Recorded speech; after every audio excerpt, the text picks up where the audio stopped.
Pa-check kung ilan yung stocks nyo kasi kailangan ko na sa 60 plus. Check lang muna kung mayroong defect, no? Yung mga zipper and all.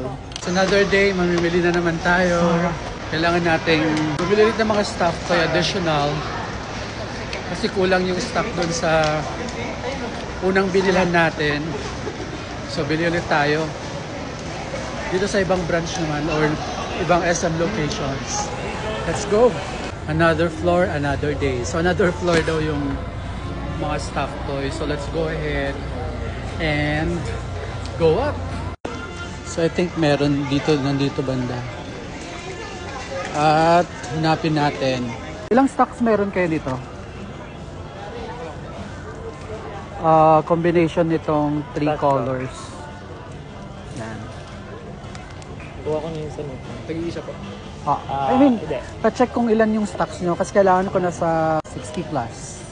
Kaya ba? Kaya? Double check ko po muna sa So guys, they're still checking if merong available stocks because we need 75 pieces. 51 lang yung available. 52 yung available. Check nyo pa. Paano pag may damage pa? I-check ko natin isa-isa yun nga lang. So mababawasan pa. Sige, sige. So 51 pieces. Tapos iwan ko na yan. Deliver na lang sa Thursday.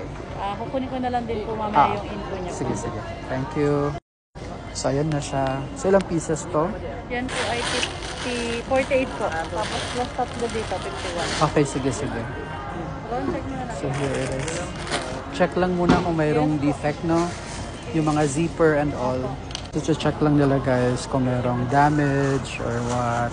So check din kung kompleto yung strap. Dalawang strap per ano, no? First bag po. Per bag.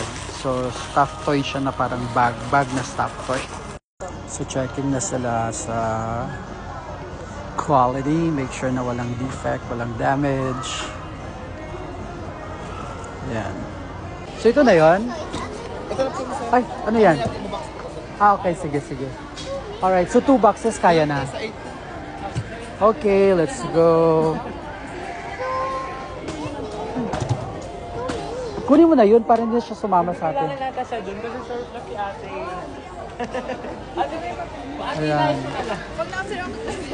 So let's go. Thank you.